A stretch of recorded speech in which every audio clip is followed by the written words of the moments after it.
My name is Emily, I'm 28, and I walked in on my own sister sleeping with my boyfriend in the bed I paid for. Before I tell you how I got my ultimate revenge and exposed them to the entire world, let me know where you're watching from in the comments. It was a Tuesday. I remember that because Tuesdays were my 12-hour marathon shift at the hospital, the kind of day that strips you down to nothing but bone-tired satisfaction. That night, however, was different. A suspected gas leak in the ER, a false alarm in the end, sent us all home 5 hours early. I remember smiling as I walked to my car, thinking it was a small gift from the universe. A rare, unexpected chance to slide into bed next to Ryan, to feel the familiar weight of his arm drape over me, a silent anchor in the chaos of my life. The night air was cool, and I drove home with the windows down, feeling a sense of peace I hadn't realized I was missing. The apartment was dark when I unlocked the door, but the silence that greeted me was wrong. It wasn't the peaceful, sleeping silence I was expecting. It was a heavy, charged silence, thick with something unspoken. The first thing I saw were the shoes. A pair of strappy, ridiculously expensive heels kicked off carelessly by the door. My stomach twisted into a cold, hard knot. They were exactly the kind of shoes my younger sister, Vanessa, would buy with money she didn't have, showing them off as a trophy. I told myself to breathe. There could be 100 explanations. Maybe she'd had a fight with our parents and needed a place to crash. Maybe she'd come over to borrow something. I was just tired, my mind playing tricks on me from the stress of the false alarm at work. I walked further into the apartment, my nurse's shoes, with their soft rubber soles, making no sound on the hardwood floors. A bottle of wine was on the counter, a brand I never bought, but one I knew Vanessa loved. 2 glasses sat next to it, one with a faint lipstick smudge on the rim. My heart started to pound, a frantic, heavy rhythm against my ribs, a drummer signaling a coming battle. And then I heard it. Not a loud noise, but a low murmur of voices from the bedroom. My bedroom. Every instinct screamed at me to turn around, to run out the door and pretend I had seen nothing. But my feet, as if they had a will of their own, carried me down the hallway. The wood felt cold beneath my thin socks. The door to my bedroom was slightly ajar, a sliver of darkness in the dim light of the hall. I told myself not to look. Just turn back. But I couldn't. I reached out a trembling hand and pushed the door open, just a fraction of an inch more. And there they were. The scene burned itself into my memory with the searing finality of a branding iron. My sister, Vanessa, her blonde hair fanned out across my pillows, and my boyfriend, Ryan, the man I was planning a future with. In my bed. The bed I had spent months saving for after my last promotion, the one I had picked out because it felt like a safe harbor for us. The world didn't just tilt on its axis, it shattered into a million silent pieces. My brain simply refused to compute the image. It was like watching a movie, a sick, twisted drama that had nothing to do with me. I saw the tangle of their limbs under my favorite quilt, I heard Vanessa's soft laugh, a sound I had known since she was a baby, a sound that had always meant comfort and home, and it was suddenly alien and monstrous. I didn't scream. I didn't gasp. I didn't even cry. I felt nothing. It was a terrifying, hollow emptiness that was colder than any winter night. My eyes drifted to the nightstand, to the glass of water sitting there, and my only coherent thought was a fragment of utter madness. I hope they're using a coaster. My mother gave me that nightstand. I backed away, my movements slow, deliberate, robotic. I was a machine trying to process a command it didn't understand. I didn't make a sound. I walked back down the hallway, a ghost in my own home. I bent down, picked up Vanessa's expensive heels, and placed them neatly, side by side, against the wall. A bizarre act of tidiness in the face of total chaos. Then I went into the kitchen, the linoleum cold under my feet. I opened my work bag, took out my stethoscope, my pen light, my half-eaten container of yogurt, and placed each item on the counter as if I were preparing for a medical procedure.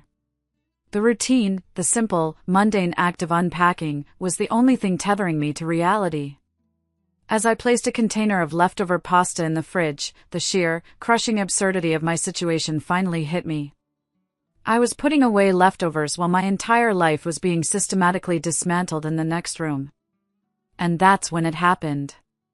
A sound bubbled up from my chest, a laugh. It was a dry, broken, hollow sound that didn't sound like me at all. It was the sound of something inside me cracking wide open. The numbness was gone, and in its place, something terrible and cold began to form. This wasn't an ending. It was a beginning. My war had just been declared, and they didn't even know it yet. Huddled on the cold kitchen floor, the silence of the apartment now roaring in my ears, my mind became a merciless movie projector, replaying the highlight reel of my life, but with a new, sickening filter. Every act of kindness, every sacrifice, now looked like a symptom of my own foolishness. I remembered the conversation about the college fund. We were all sitting at the kitchen table, the air thick with the tension of finances. My parents had been clear. Their savings, combined with a small inheritance from my grandmother, were enough to give one of us a significant head start, but not both. I was already working part-time at the hospital, the responsible one, the one who always had a plan. Vanessa was the dreamer, the artist, the one with potential. I saw the pleading in her eyes, the hopeful look on my mother's face. So I did what I always did. I folded. "It's okay," I had said, my voice sounding much calmer than I felt. "Vanessa should have it. I can work my way through school. I don't mind." I saw the relief wash over their faces, and I felt a pang of pride in my own maturity. Now, that pride curdled into shame. I hadn't been mature, I had been a willing participant in my own diminishment. I had funded the education of the woman who would one day betray me in my own bed. Then my mind flashed to Ryan, a year into our relationship. He'd come to me one night, his face a mask of panic. He told me about a huge deal at work that had gone south, that he was on the hook for a client's loss, and that if he didn't come up with $5,000, he would lose his job. He painted a grim picture of his shattered career, of our future crumbling before it had even begun. He cried. I had never seen him cry before. I held him, I comforted him, and the next morning, I went to the bank and withdrew the money from an account my grandparents had set up for me. It was meant for a wedding, for a future. I gave it to him without a second thought. My salary as a nurse was steady, but not huge. That money was my safety net. He was so grateful, so full of promises to pay it back. He never did. The crisis blew over, and he got a promotion a few months later. When I gently brought it up once, he laughed it off. "Oh babe, that money? Consider it an investment in our future." He made me feel cheap for even asking. I see it now. It wasn't a crisis. It was a test. A test of how much I was willing to give, and I had passed with flying colors. The smaller betrayals, the tiny cuts, they all came flooding back. I remembered a beautiful, delicate locket my grandmother had given me. It was my most prized possession. One day, it disappeared. I was frantic, turning my apartment upside down. I cried for a week. Vanessa and Ryan were so supportive. They helped me look, their faces etched with sympathy. You're so forgetful sometimes," Vanessa had said gently. "You're probably just stressed from work." Ryan had nodded in agreement. "You've been under a lot of pressure, babe." They made me feel incompetent, like I was losing my mind.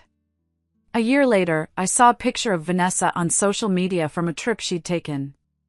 Tucked just under the collar of her shirt, almost hidden, was the glint of a familiar gold chain. My locket. When I confronted her, she'd laughed. "Oh my God, this old thing? I borrowed it ages ago.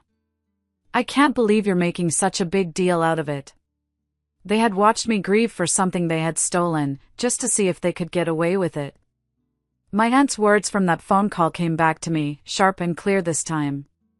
"You have a heart of gold, Emily. Just make sure they know it's not a doormat." I had treated her warning like a joke. Now I saw it for what it was, the only truth in a world of lies. I had laid myself down and let them wipe their feet on me, and they had done it with a smile. That's when I thought of it. The old family iPad, gathering dust in a junk drawer. A relic from a time when we were all supposed to be a happy, connected family. Everyone's accounts were still synced to it from years ago. Vanessa, in her typical blend of laziness and arrogance, would have never bothered to log out of her iMessage. It was a slim chance, a desperate prayer in the dark. But it was all I had. My hands were shaking so violently I could barely plug the charging cable into the port. I sat there in the dark, watching the little battery icon, feeling like my entire life depended on that single, flickering light. Minutes felt like hours. Finally, the screen glowed to life. I swiped it open, my breath catching in my throat.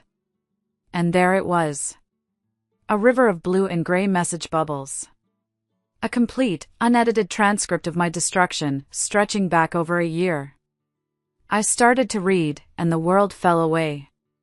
The words on the screen were more violent than any physical blow. They were a detailed account of their contempt for me. She's on a 12-hour shift tonight. The place is ours, Ryan had texted last week. Vanessa's reply, sent from a number I had paid the bill for, made my blood turn to ice. Perfect. I'll bring the good wine. She's too naive, she'll never know. Besides, what she doesn't know won't hurt her. Naive. That was the word they used for me. Not kind, not generous, not loving. Just naive. A simple, stupid fool who paid the bills so they could live their secret life. I kept scrolling, my thumb moving with a numb, mechanical purpose. They talked about my salary, about when my paychecks were deposited. They discussed my finances with the cold calculation of business partners planning a hostile takeover.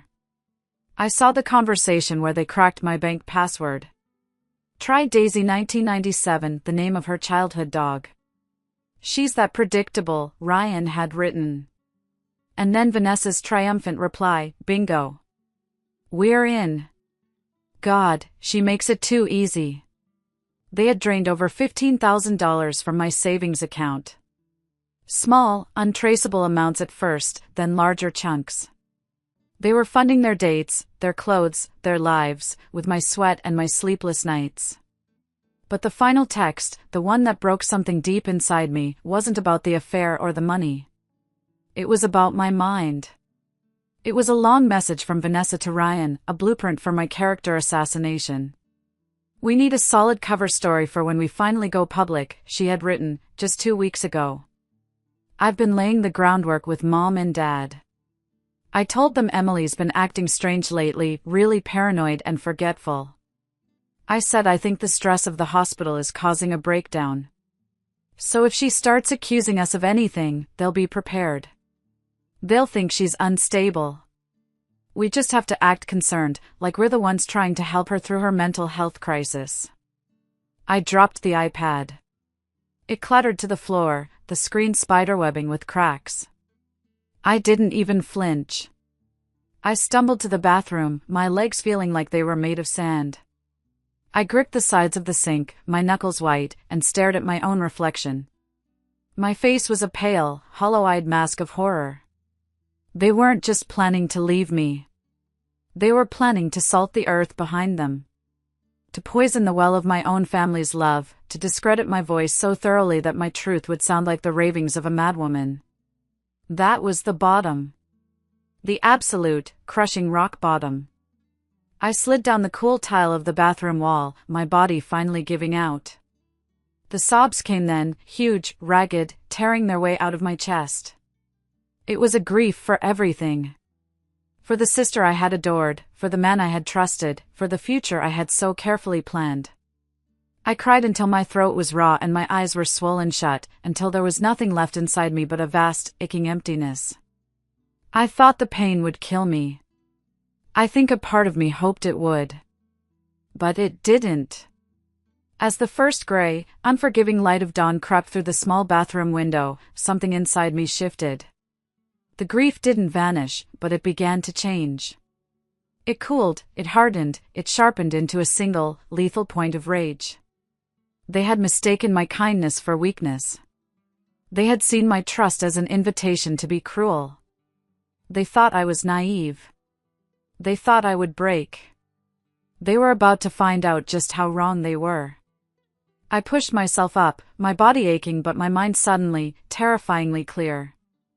I looked at the broken woman in the mirror one last time and made a silent vow. Never again.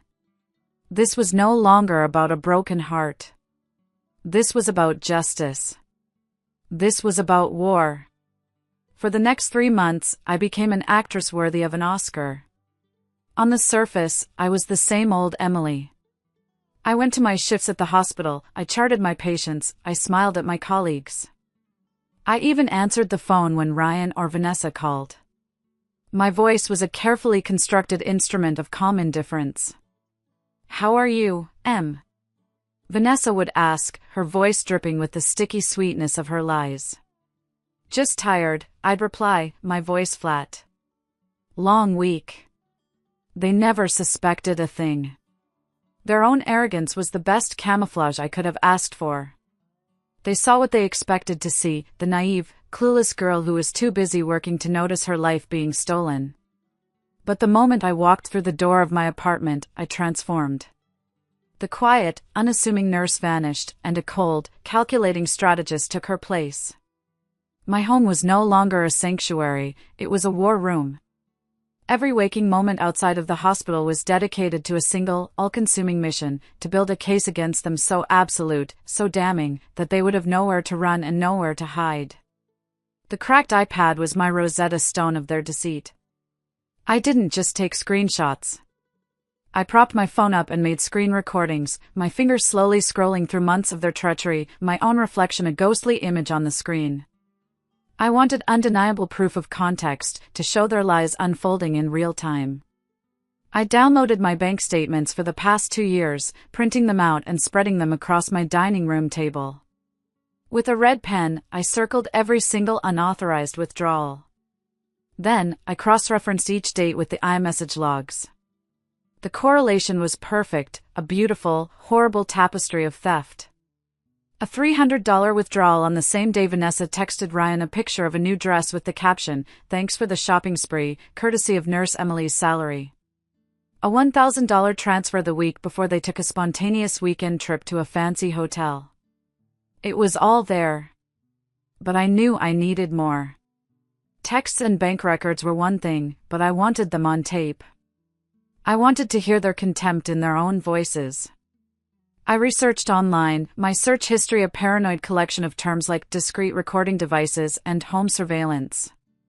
I found what I was looking for in a specialty electronics store in a different town, paying in cash.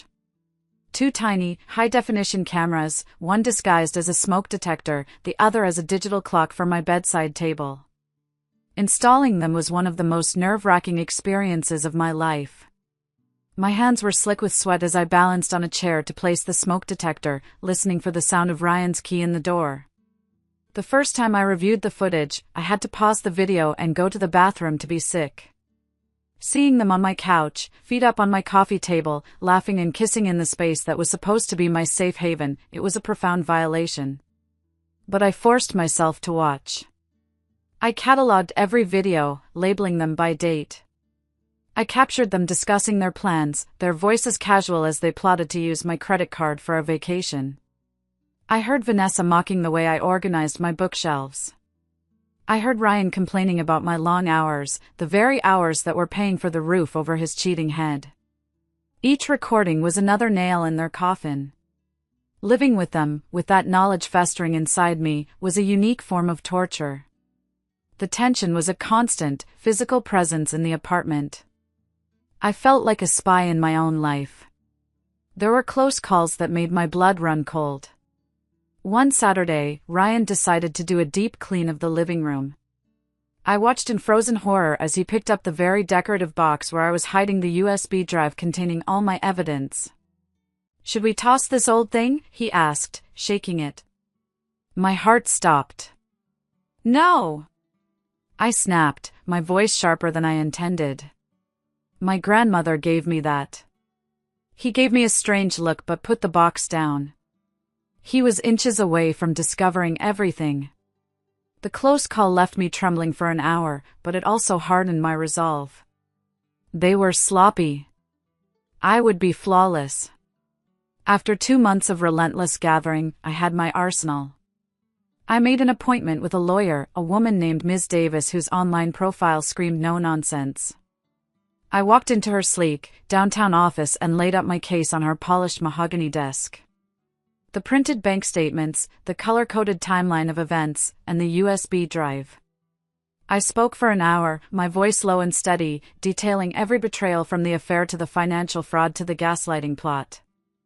She listened without interruption, her fingers steepled under her chin, her eyes sharp and intelligent. When I was finished, a long silence filled the room. She finally looked at me, not with pity, but with a steely respect. "Ms. Miller," she said, her voice crisp and clear. "In 20 years of practicing law, I have rarely seen a case of personal fraud so meticulously documented by the victim. This isn't just a messy breakup. This is a criminal matter." She explained the legal options, the difference between a civil suit to recover the funds and pressing criminal charges for theft. "We can do both," she assured me. "And we will." The word criminal hung in the air, solid and real. For the first time, I felt the ground shifting back under my feet. But a quiet, private victory in a courtroom felt insufficient. They had planned to humiliate me publicly, to dismantle my reputation. I decided to fight fire with fire. I began researching local journalists, looking for someone with a reputation for tenacity. I found Sarah Jenkins, a reporter who ran a popular community watchdog site called The City Beat. Her articles were sharp, well-researched, and she clearly had a passion for exposing bullies. I sent her a short, anonymous email from a burner account. "I have a story about a calculated betrayal involving theft, an affair, and a plan to psychologically manipulate a family. I have irrefutable proof. Are you interested?" Her reply came in under an hour. "I'm very interested." We met in a dimly lit corner of a coffee shop far from my neighborhood. I gave her a copy of the USB drive. I watched her face as she put on her headphones to listen to one of the audio files, as she scrolled through the venomous text messages. Her professional composure cracked. She looked up at me, her eyes wide with shock. "This is monstrous," she whispered.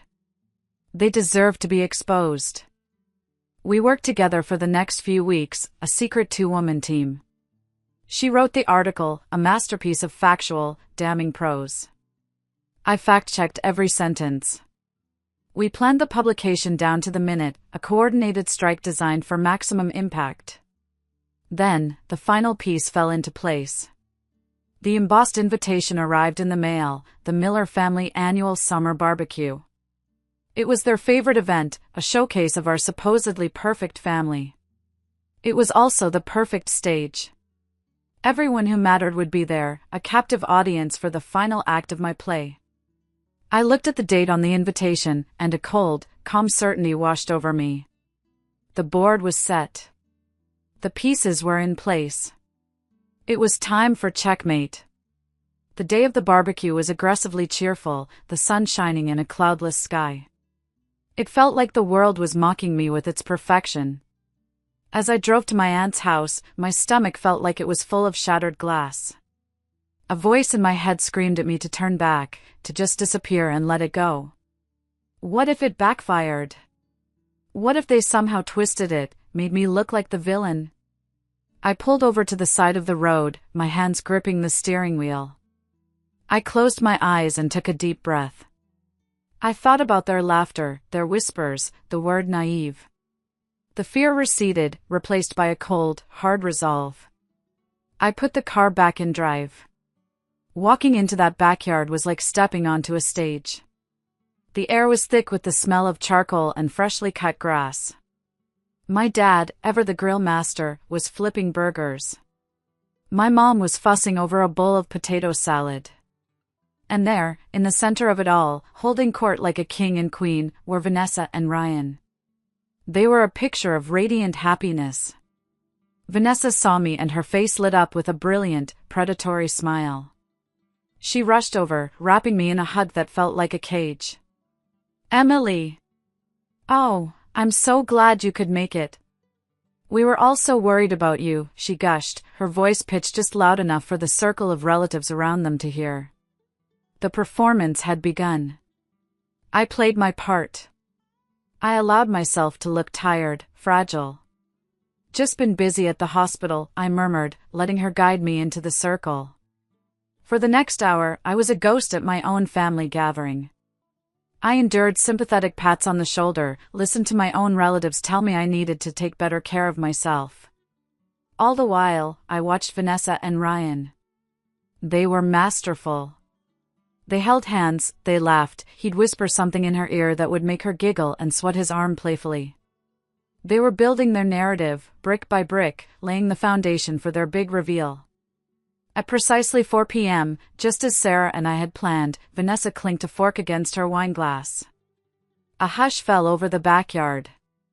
"Everyone, can I have your attention for a moment?" she called out, her voice bright and full of a joy that made my skin crawl.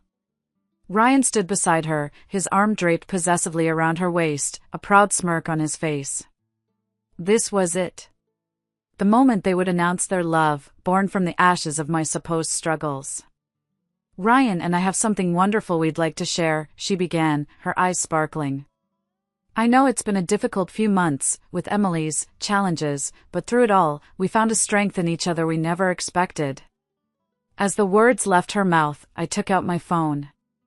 My fingers were surprisingly steady. I opened my messages and sent a single word to my aunt, my most trusted relative, "Now." A moment later, a notification pinged on my aunt's phone. She glanced down, a slight frown of annoyance on her face. As she read, her frown deepened. Her eyes widened. Her face went from confused to shocked to a mask of pure, unadulterated rage. She looked at me across the lawn, her eyes asking a silent question. I gave a slight, almost imperceptible nod. With a furious stab of her thumb, she forwarded the message I'd sent her, the link to Sarah's article on the City Beat, to the family group chat. What followed was a beautiful, terrible symphony of chaos. A single ping, then another, then a cascade of them, a digital plague spreading across the sunny backyard. Phones lit up in unison. Conversations sputtered and died. The cheerful chatter was replaced by a thick, stunned silence. I could see the screens from where I stood, all displaying the same headline in bold, black letters: "Local nurse defrauded of $15,000 by sister and boyfriend in cruel affair and gaslighting plot." People were scrolling, their jaws slack. They were seeing the screenshots of the texts. They were reading the excerpts from my bank statements. They were seeing the picture of the locket. Vanessa and Ryan were the last to understand. They looked around at the sea of horrified faces, their smiles frozen and uncertain. Then my father, a proud man who valued his family's reputation above all else, looked up from his phone. His face was the color of ash. He looked at his beloved younger daughter, not with adoration, but with a dawning horror that was terrible to behold. "Vanessa," he whispered, his voice trembling with a fury I had never heard from him before. "What is this?" The spell was broken. The backyard erupted. My uncle, a big, bluff man, stood up so fast his chair tipped over. He pointed a half-eaten hot dog at Ryan. "You miserable, backstabbing snake," he roared. People were shouting, shoving their phones in each other's faces. "Did you see this part? I can't believe it." My mother let out a low, wounded moan, a sound of pure maternal anguish, and sank into a lawn chair. Finally, Vanessa's eyes found mine across the chaos. The sweet, concerned mask was gone, burned away to reveal the raw, ugly hatred beneath. "You," she spat, her voice a low, venomous hiss that was meant only for me. "You did this to me." I had imagined this moment 1,000 times. I thought I would feel a rush of triumphant joy. But in that moment, all I felt was a profound, quiet calm. The storm I had unleashed was raging around me, but I was in its eye, perfectly still. I took a step forward, and then another, walking through the stunned clusters of my family until I was standing directly in front of her. I didn't raise my voice. I didn't need to. "No, Vanessa," I said, my voice clear and steady, cutting through the din like a surgeon's scalpel. "I didn't do this. I just showed everyone what you did." I held her gaze for a long, silent moment, letting the full weight of her self-inflicted destruction settle upon her. Then, without another word, I turned, walked through the smoldering wreckage of my former life, got in my car, and drove away, not even bothering to look in the rearview mirror. The drive away from the barbecue was like floating through a dream. The world outside my car was normal, kids riding bikes, people watering their lawns, but my own world had been detonated. My phone, which I had left on the passenger seat, was a frantic, buzzing rectangle of light, a constant barrage of texts and missed calls. I put it on silent, slid it into the glove compartment, and just drove, the highway stretching out before me like an escape route. I ended up at the coast, miles from home, and sat in my car for hours, just watching the relentless, impartial rhythm of the waves. I had won. I had exposed them. But it felt like I had performed surgery on myself without anesthesia, cutting out a cancer but leaving a gaping wound behind. The official fallout was swift and brutal. Sarah's article on the City Beat exploded. It was shared hundreds, then thousands of times. It was the talk of the town. Ryan's company, a conservative firm obsessed with its public image, didn't even wait for their internal investigation to conclude. He was fired within 48 hours for gross ethical misconduct. His carefully cultivated career, the entire basis of his self-worth, was gone. I heard later from a mutual acquaintance that he had to move back in with his parents in another state. My own parents were a different, more complicated story. They left me dozens of voicemails, a rambling, tearful mess of apologies and recriminations. When I finally found the strength to call them back a week later, my mother just sobbed into the phone. "I'm so sorry, Emily," she cried. "We should have seen it. We should have known." My dad, usually so stoic, could only manage a few choked words. "We failed you." They were desperate for my forgiveness, for me to make it all okay again. But I couldn't. "I need time," I told them, my voice polite but distant. "I need space." It was the first real boundary I had ever set with them, and the silence on the other end of the line told me they understood. Our relationship wasn't destroyed, but it was irrevocably broken, and I didn't know if it could ever be put back together. And then there was Vanessa. With the police now officially investigating the theft charges, she was cornered. A cornered animal is a dangerous one. 2 weeks after the barbecue, she played her final, desperate card. She came to the hospital during the busiest part of my shift. She didn't try to talk to me. She went straight to the nurse's station and began screaming at my charge nurse, making wild accusations. She claimed I was a drug addict, that I had been stealing medication from the hospital, that I was unstable and a danger to patients. It was the nuclear version of the gaslighting plot she'd been planning all along. For a moment, panic seized me. This was my career, my sanctuary. But the new Emily, the one forged in betrayal, took over. I calmly called security and alerted my unit manager. As security guards escorted a shrieking, struggling Vanessa out of the building, my manager, a woman I deeply respected, pulled me into her office. "Emily," she said, her face grim. "I want you to know that not a single person here believed her for a second. We've already reviewed the security footage of her entrance and her behavior. We're filing a police report for trespassing and slander." She put a comforting hand on my arm. "You have been a model of professionalism under unimaginable pressure. We've got your back." That moment of institutional support, of being seen and believed, felt more validating than any apology. In the midst of this ugly aftermath, a small, unexpected seed of something good began to grow. I got an email from a man named James, a former colleague of Ryan's. He'd found my work email address through a professional networking site. He told me he'd read the article and was appalled. He also told me something that made my blood run cold. Months ago, he had tried to warn me.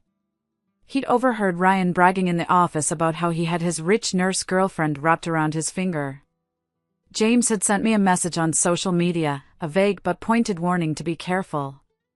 I went back and checked my message requests, and there it was, unopened. Ryan must have seen the notification pop up on my phone and deleted it before I ever saw it. James and I started talking, first through emails, then long phone calls. He was the complete opposite of Ryan, quiet, thoughtful, and a phenomenal listener. He never offered easy platitudes. Instead, he'd ask questions that made me think. He told me about his own past experience with a manipulative ex, and for the first time, I felt like I was talking to someone who truly understood. He was the one who connected me with a pro bono legal aid group that helped me navigate the criminal charges against Vanessa, ensuring the district attorney's office took the case seriously. Our friendship became a quiet, steady anchor in the storm of my life. The next year was about the slow, arduous process of rebuilding. Therapy became my lifeline. I learned to identify the patterns of my own codependency, the reasons I had ignored so many red flags. I worked on building boundaries, not just with my parents, but with everyone. At work, my newfound confidence didn't go unnoticed. When my unit manager announced her retirement, she encouraged me to apply for the position. I hesitated, full of self-doubt, but James's steady encouragement pushed me to go for it. I went through 3 rounds of interviews, and to my own astonishment, I got the promotion. Standing in my new office, looking at the plaque with my name on it, I felt a surge of pride that was entirely my own. It wasn't tied to anyone else's approval. It was mine. My relationship with my parents slowly began to heal, but it was a new kind of relationship, one built on honesty rather than obligation. They were learning to respect my boundaries, and I was learning to accept their flawed, but genuine, remorse. Vanessa, after pleading guilty to a lesser charge to avoid jail time, was sentenced to probation and ordered to pay full restitution. I have not spoken to her since the day she was escorted out of my hospital. Sometimes, the only way to heal is to amputate. Last week, I closed a chapter and opened a new one. Using the restitution money and my own hard-earned savings from my new salary, I put a down payment on a small condo in a quiet neighborhood across town. It's not grand, but it's mine. The mortgage is in my name alone. I signed the final papers yesterday, the pen feeling steady and sure in my hand. So now, I'm standing here, in the middle of my empty living room. The air smells of fresh paint and possibility. The sun is setting, and the light is pouring through the large window, bathing the room in a warm, golden glow. It's quiet here. It's a peaceful quiet, the kind of silence that feels like coming home. For so long, the word home was tied to a place of betrayal, a stage for my own humiliation. But this place, this is a sanctuary. This is the house that I built, not on a foundation of sacrifice for others, but on a foundation of respect for myself. I don't think about Vanessa and Ryan much anymore. They feel like characters from a book I read a long time ago. The story was tragic, but I've finally finished it and put it back on the shelf. The betrayal nearly destroyed me, but it also cracked me open, and from those cracks, a stronger, wiser, and more authentic version of myself emerged. It taught me that my kindness is a strength, not a weakness, as long as it's tempered with wisdom. It taught me to trust that quiet voice inside, the one I had ignored for so long. I walk over to the window and look out at the city lights beginning to sparkle against the twilight sky. I take a deep, slow breath, filling my lungs with the air of my new life. I am not just a survivor of my story. I am the author of the next chapter. And for the first time in as long as I can remember, I can't wait to see what happens next. Thank you so much for listening to my story. It wasn't easy to share, but I hope it can help someone out there who might be feeling lost or betrayed. What's one piece of advice you would give to someone who just discovered they've been deceived by the people they trust most? Let me know in the comments below. And if my story resonated with you, please give this video a like and subscribe for more. It really helps the channel out. Thank you again.